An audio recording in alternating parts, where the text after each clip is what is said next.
What's going on, guys? Welcome back to episode 3 of the 2023 Tomahawk Timeline. Hope your day is doing great, and I'm glad you can make some time to listen to the episode on whatever platform you may be listening on. I really appreciate your time, and let's get right to it, catching up with you guys on the San Diego Padres series with our Atlanta Braves most recently, and it was not a great one for our boys down in the South.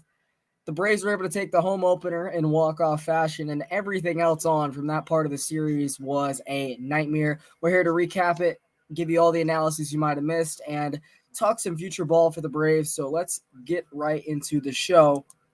Of course, as we aforementioned, as you can see as well in the title, the Braves had a series against the very stacked San Diego Padres ball club here the last Thursday through Sunday. That was, April 7th through 10th here in Atlanta. The clubs met 7 times last year, and the Padres did take 4 games out of 7 in the series, but Atlanta was looking to bounce back. Both teams are debatably even better than what they were last year, so it was looking to be an absolute showdown, and I think both clubs are both happy to get the head-to-head matchups out of the way in the month of April. And Game 1 was everything of an NLCS matchup indeed. Starting, we'll get into the scoring here. In Game 1 on Thursday night, the Atlanta Braves 2023 home opener. A very nice opponent to host it against, that's for sure. Great way to sell tickets. It was a great start for the Atlanta Ball Club. 3 batters into the ball game. They led 1-0 off a Ronald Acuna leadoff double. He would later go on to score via an Austin Riley sacrifice fly, and it would put the Braves up 1-0. A great pitcher's duel in this matchup as well. All the pitching matchups in this series, which we'll get into, were very even on paper, and that's why I'm surprised to see some of the games play out the way they did.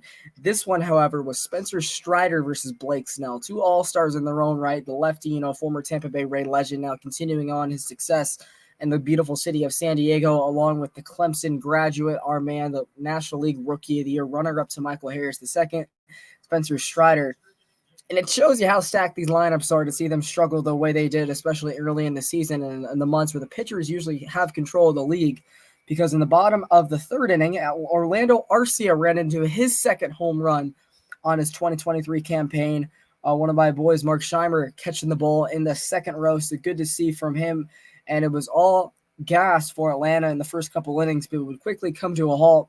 Spencer Strider worked a couple of jams in the early innings, including a couple walks in the 4th inning, and it would come back to bite him.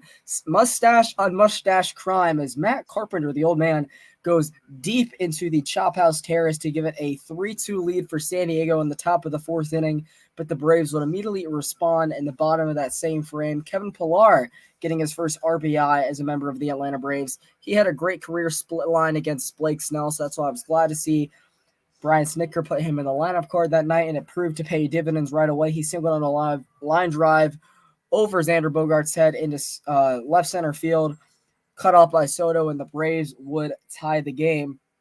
Immediately after, Blake Snell quickly running out of bullets in the humid night, and it was cold the rest of the weekend, so it was very funny to see how quickly the weather could change here in the month of April in Georgia. That's what we're used to, right? The weather is all over the place in this month. You never know. Matt Olson gets a 4-pitch walk, lefty-lefty, and that's something we are absolutely going to take based on how he fared against lefties in the first couple games of the season. It's good to see him now finally starting to see the ball better from the left-hand side, taking the walks if necessary, and saying, you know what, lefty, go attack Austin Riley if you may. The Braves would not be able to hold on to this lead either, however, as lefty-lefty Jake Cronenworth, the all-star in his own right, playing first base for the San Diego Padres this season, takes one deep into right center field off Lucas Ledke. Of course, the Braves getting him from the Yankees this offseason to tie the game up once again at 4-4, and it would stay that way until the top of the 8th inning where things started to unravel, and it looks like maybe the Braves were going to let this game get away from them, where the Braves brought in Kirby Yates to pitch in the top of the 8th inning, and he worked into a jam where there was 2 on, 1 out, and he had Xander Bogaerts down to 2 strikes, and Kirby Yates spiked one in the dirt, allowing Bogaerts to score on a wild pitch. It was Jose Azucar who was at the plate. That's my apologies. And it would give San Diego a 5-4 lead. It would move Cronenworth up to third base, and Cronenworth would have great heads-up teammate IQ, allowing Azucar to place down a small ball bunt, something you wouldn't have seen just a year before since the CBA changes have been put in place. And he puts down a bunt down the third baseline that Kirby Yates had to hurry and he absolutely made a terrible dud of a throw, throwing it down in the right field, and it would lead to a triple via bags.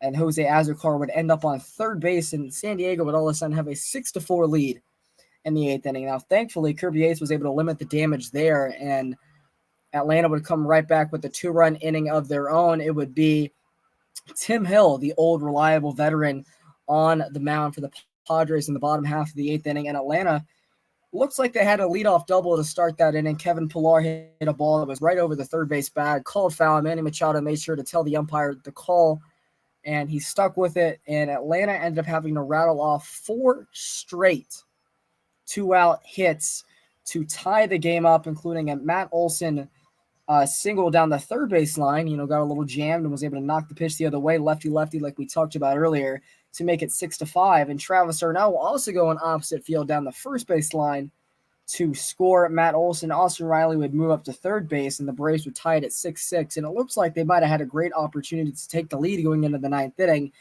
But Juan Soto made an astounding catch to rob Ozzie Albies of extra bases off a little blooper, and it would strand Austin Riley and Travis Arnell on base and keep the game tied at 6 apiece heading to the ninth. And this game wasn't as entertaining as it was. The ninth inning fared even better. AJ Minter coming on, having a leadoff walk lefty to Trent Grisham. Had us feeling a little nervous, but it was a great double play that would be set up right afterwards. The Braves have been very timely in the batter's box, hitting into bad double plays so far this year, but also getting them with their infield defense behind him. Orlando Arcia was able to orchestrate his own 6-3 double play, and a big strikeout of Manny Machado got AJ Minter out of the ninth inning unscathed. Going to the bottom of the ninth, talk about a perfect home opener. Atlanta going to Eddie Rosario off the bench to see Nabil Crismat, who was in, the righty. So they brought in Eddie to see him righty-lefty. Eddie would double down the line, allowing Orlando Arcia, who already has 2 RBIs in this game, and may add, an opportunity to come up and be the hero, and he would do just that, a 2-strike approach, knocking one into right center field, and a perfect throw from Grisham might have had a chance to nag Rosario and send us to extra innings, but it was just the Braves' night. Orlando and Eddie come through as the heroes, and Atlanta would go on to win a crazy 7-6 game for the home opener, and this game was so fun to watch live, I'll tell you. It was unfortunate that it looked like that would be pretty much the only success the Braves would see throughout the length of that series. But Atlanta would go on to win that game by a final score of 7-6, out hitting San Diego 13-7 as well. So Atlanta definitely was the better club on that night's affair, and the better club would get the win. And that would lead it to Friday night, where the Braves broke out the Red Threads for the first time in 2023. And this was another great game in its own right. It was pretty sure – what was the pitching matchup? It was Jared Schuster versus Nick Martinez of Team USA. Of course, Jared Schuster and his second appearance now in the Atlanta Braves. A guy who, again, had the very terrible first inning in the series opener against Washington, D.C., was able to battle back and get through pretty much 5 innings without allowing any more damage, and Atlanta was looking to have a better first inning from Jared Schuster this time around, not seeing any of the effects that Ian Anderson always seemed to have, not being able to have clean first innings, and Jared Schuster was just the same. On this Friday night on Apple TV, it was pretty much a leadoff walk to start the game. Nelson Cruz would go on to double down the right field line, allowing Juan Soto to score. Manny Machado would go on to third. Atlanta looked like they might have had an early double play in that ball game. Another opportunity for Arcia to flip it. And no hate to Dansby or Arcia in this, right? You can clearly tell that Arcia doesn't have the same chemistry that Ozzie and Dansby had working together for all these years. And that's a given. Ozzie and Dansby played together for almost a decade, including their time down in Mississippi and Gwinnett and Rome. And Ozzie coming back off an injury, having to learn reps from a new shortstop. He has in the past. He's played with guys like Hechavarria and even guys like Arcia and some reps last year, but he hasn't had this full-time switch. You can clearly see sometimes they're fighting over balls back and behind the infield, or their flips aren't as clean, and that'll come with time. But it did come back to nag the Braves. They were not able to get an out on a ball that looked like a sheer double play in the first inning, and it would have made this Nelson Cruz double to right a nothing in the scorecard, but it didn't end up being that way.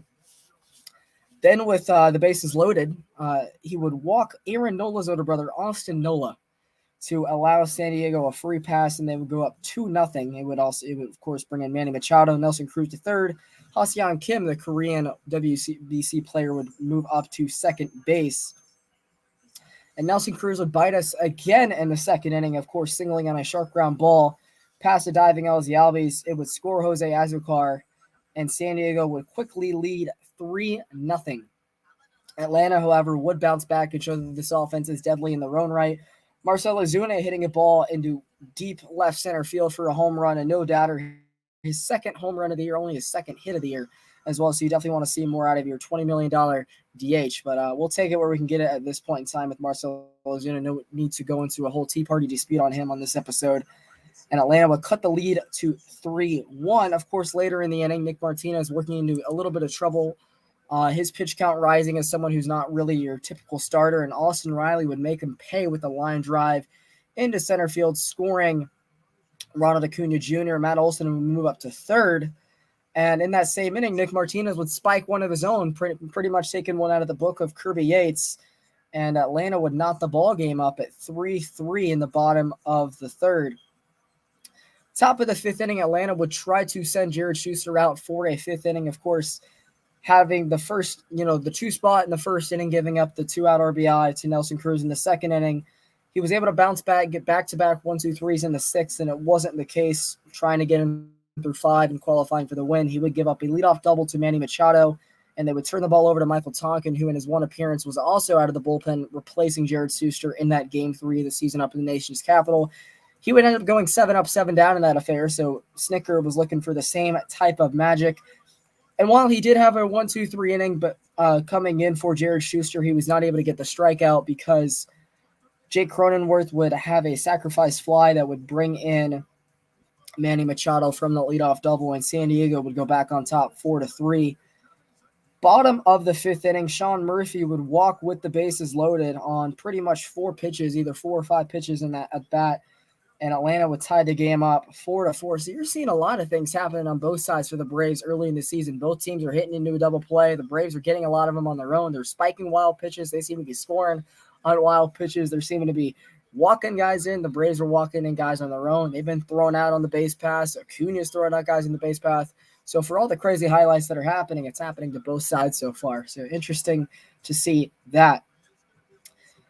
Crazy enough, that is pretty much where the scoring ended. It was 4-4 through 5 innings. Schuster and Nick Martinez, 2 guys who probably won't be starting at the major league level come June 1st this season, were able to battle as far as they could and give their teams equal shots to win the ball game, but it would not be enough. Xander Bogaerts in the 6th inning would have a check swing, pretty much liner, that would go right past Ozzie's ankles. I don't think he was expecting it at all. That would allow Trent Grisham to come around and score off a good jump from second base. And San Diego would lead 5-4 once again in the 6th inning. And Michael Tonkin was able to get out of that inning cleanly, but that was pretty much it from the scorecard. I'll tell you this, though. The Braves hit 2, not 1, but 2 foul grand slams in this ballgame, including one from Eddie Rosario that was literally 3 feet from the foul pole, sitting someone sitting down on the right field foul line. I saw that ball go right in that same vision that he hit in the 2021 NLCS, and that ball looked like it was going to be a moonshot off the chop house, and that ball curved just right past the bricks towards the facade of the walkway back behind the chop house, and it was a foul ball, 2 feet from being an 8-5 Atlanta lead. And Matt Olson had the same feat an inning earlier, hitting a ball about 7 or 8 feet hooked down the right field line, but did have grand slam home run distance. And Atlanta was not able to get that go-ahead or tying run. The Padres played with fire in both the 7th and the 8th inning. Atlanta had them loaded in both innings and could not get that hit to either tie or take the lead. And Josh Hader would properly come in and shut the door. Not seeing Freddie Freeman in the dugout, he was able to get the job done pretty swiftly and manage a 5-4 victory for the Padres on Friday night, dropping Atlanta to a record of 6-2 at the time, and set up a Game 3 with the series tied at 1 apiece. Of course, the final line score in that ball game, if my MLB.com could load any slower, was, of course, Padres 5-4. They also out-hit the Braves 7-6. So a lot of walks, a lot of moving pieces on the base pass that did not include anything from the hit column, which is where you got all those, action. So here we are in game 3 of this 4-game set. It was, of course, a cold Saturday night in Atlanta. This game was back on Valley. And this game might have been the ugliest so far of the year for the Braves going into that matchup. It was Charlie Morton in his second start of the year going up against Red Sox and Rays legend Michael Walker, as I like to call him, Michael Waka Waka Waka Waka, like the Pac-Man noise. And in the top of the first inning, Atlanta was able to get themselves out of a big jam. Of course, yes, you guessed it, by another big double play torn by Orlando Arcia. Matt Carpenter grounded into a chopper that they were able to flip for a 4-6-3 double play and bang bang style to get them out of the first inning unscathed. Top of the third inning, though, the Braves organist Matthew Kaminsky was playing blind mice to mimic, former Braves foe Juan Soto, and he got the best of Charlie Morton in that at bat because of it. A guy who saw Charlie Morton really well going into that game, 6 of 7 with 2 home runs and a couple walks, and that one out was not via the strikeout. And the luck continued. Juan Soto hitting a no-doubter, 428 feet into right center field into the Saturday night sky, putting San Diego up 1-0. And they never favored that lead, as we'll jump over to the rest of the scoring category. The Braves had a couple plays that they could have made at the plate to keep San Diego off the scorecard, and Atlanta was not able to do that. Ruin Odor would reach on a fielder's choice that, Atlanta might have had a play at the plate. Jake Cronenworth was able to beat a bang-bang play from Ozzie a little up the baseline, which made it 2-0 San Diego in the fourth inning.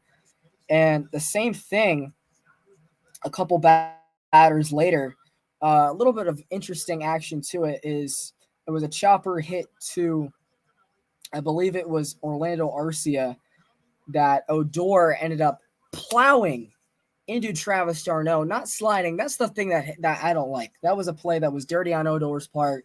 He definitely should have slid. I think he would have been safe either way, but not sliding ended up knocking Travis d'Arnaud out of the game with the concussion protocol. He's on the injury list. We'll get into that later. I'm a little frustrated of Odor in this moment, but the karma that got him was he did not end up stepping on the plate. He did come back and doing so before going to the dugout, but in that case, Ha-Seong Kim would come around and score as well via the ball that got to the backstop. And it looks like off the bat it'd be 4-0 San Diego, but it turned out only being 3-0 after a review. But Travis d'Arnaud would end up having to come out of the game after that next half inning. And we hope he's all right. He's on the concussion protocol for a good chunk of time, 7 days. So all prayers to Travis d'Arnaud. The Braves injury list starting to pile up, and we'll talk about that after we get through the San Diego recap. The only offense on that night for the Braves was the Matt Olson single, pretty much through the middle, that would score Sam Hilliard via a good jump and would make Atlanta's deficit only 3-1. But in the ninth inning, Kirby H struck again, but with a wild pitch that would allow Ruin Odor to actually score this time around. So no Alec Bohm business. And San Diego would go on to win 4-1 via a 1-2-3 ninth inning or it wasn't a 1-2-3 from Josh Hader, but he was able to get the job done nonetheless. And San Diego would lead the series 2-1 going into Sunday night, where the Braves would look to, I predicted going into the series a split, and my prediction was on the line on ESPN Sunday night with Dylan Dodd taking the mound in his second start, going up against Atlanta's favorite foe from the Mets, now a San Diego starter, Seth Lugo. The Game 3 final line, of course, San Diego winning 4-1 and also out-hitting the Braves 8-5. No errors for San Diego, 2 for Atlanta, and those 2 errors were costly. So pulling up the Sunday wrap for you guys. Of course, Seth Lugo versus Dylan Dodd on a little bit of a warmer Sunday night, but it was a series where the weather definitely was changing night in, night out. And in this one, man, it was all San Diego.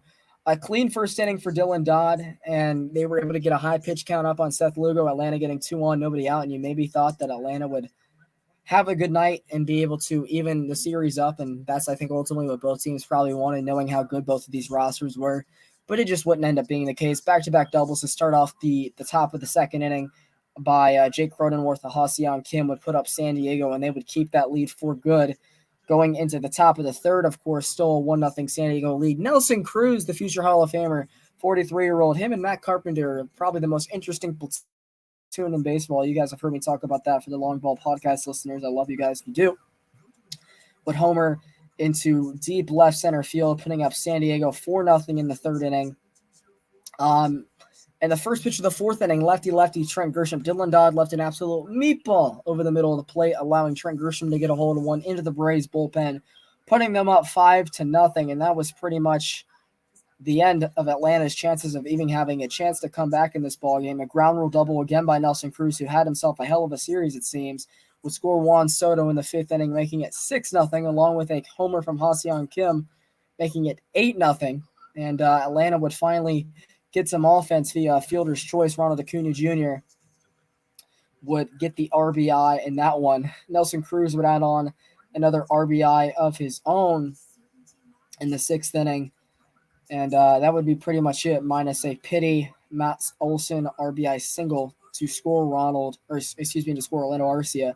But yes, San Diego, after dropping the series opener in walk-off fashion, would come in and punch our boys in the mouth, winning the series 3-1, out hitting Atlanta in this one 13-8, out homering the Braves 3-0, having 26 total bases to Atlanta's 8, only leaving 5 on base and outscoring us 10-2. That, my friends, is what we call an ASS whooping. And Seth Lugo going 6 innings of 1-run ball is definitely not what I had projected going into that one. Neither was Nelson Cruz going 3 for 4 with 6 RBIs. Absolutely crazy. But to a lot of the Padres fans that I'm, quote, friends with from Twitter and a lot of things, I know that our fan bases have a alliance, which is definitely fun. I know we all hate the same teams. They have a passion for not liking the Dodgers, the Mets, or the Phillies, or St. Louis in that regard. So that's why I feel like the Braves and the Padres have pretty much been aligned for the last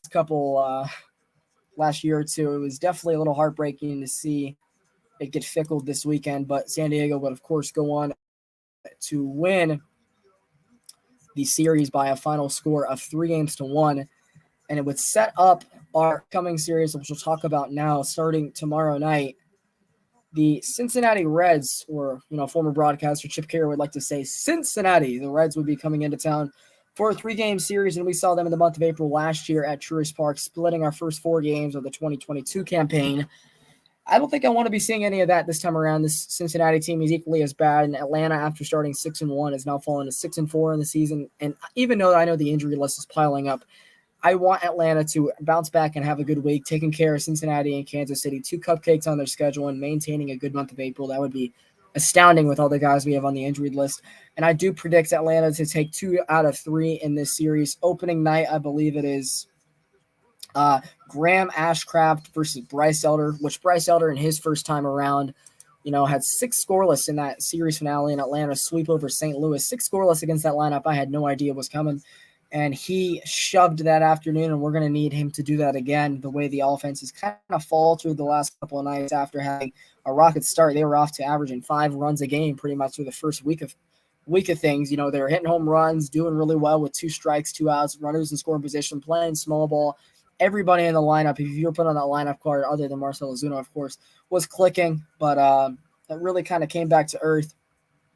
Graham Ashcraft, though, does have some pretty nasty stuff, so I wouldn't be surprised if he maybe did give the Braves a little bit of trouble this time around. I really like the future of the Cincinnati Reds rotation behind him. Hunter Green, the fireballer, who has a lot of similarities to, of course, Spencer Strider, and Nick Lodolo might be the best of the bunch. And I think we might see all of them in this series. So, yeah, before we go, of course, we're definitely going to talk about the injured list, which is starting to pile up for Atlanta, which is something I definitely don't like. And I will say this. If this was the 2021 club, as you guys know, didn't get started really until the summer months because of all the injuries, everything that could have gone wrong went wrong. Alex Anthopoulos has definitely learned his lesson. You guys have seen it with all the depth that he's added through Rule 5, through DFA, holding on to as many prospects as possible, signing as many bullpen guys as possible, making the trades for positions that we already have strengths at, like Sean Murphy, just to add as much depth to this team as possible, because you're already seeing the limits of this team being tested as of right now on rehab and or the injured list. Of course, you have Ynoa and Matzik out for the year. Ian Anderson is now battling injuries down in the minors, but you still have Kyle Wright on a rehab assignment. You got Michael Soroka, still 3 years removed on a rehab assignment. Max Fried, of course, we lost an opening day to the 15-day IL. 3 of your pitchers you count on being big productive pieces for you guys this year, and 2 of them that were basically the number 1 and number 2 of your rotation. Michael Harris, who we talked about earlier, had a rough slide into second base on the home opener. It looked like he might be okay, be able to return around Sunday night or so, but Atlanta being very cognizant, being very careful, sent him on the 10-day IL. So now you're without your Rookie of the Year Gold Glove center fielder Michael Harris II. Travis d'Arnaud, who can DH, who can catch, who can do a lot of things for you, even with Sean Murphy on the ball club, is now on the concussion protocol. So how great does the Sean Murphy trade look so far?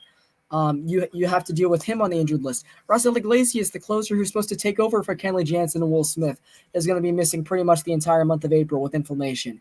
And Colin McHugh, debatably your best right-handed reliever behind Russell Iglesias, the guy with some of the nastiest spin rates out of your bullpen, is on the 15-day IL with inflammation, which we kind of saw flare up at the end of that St. Louis series.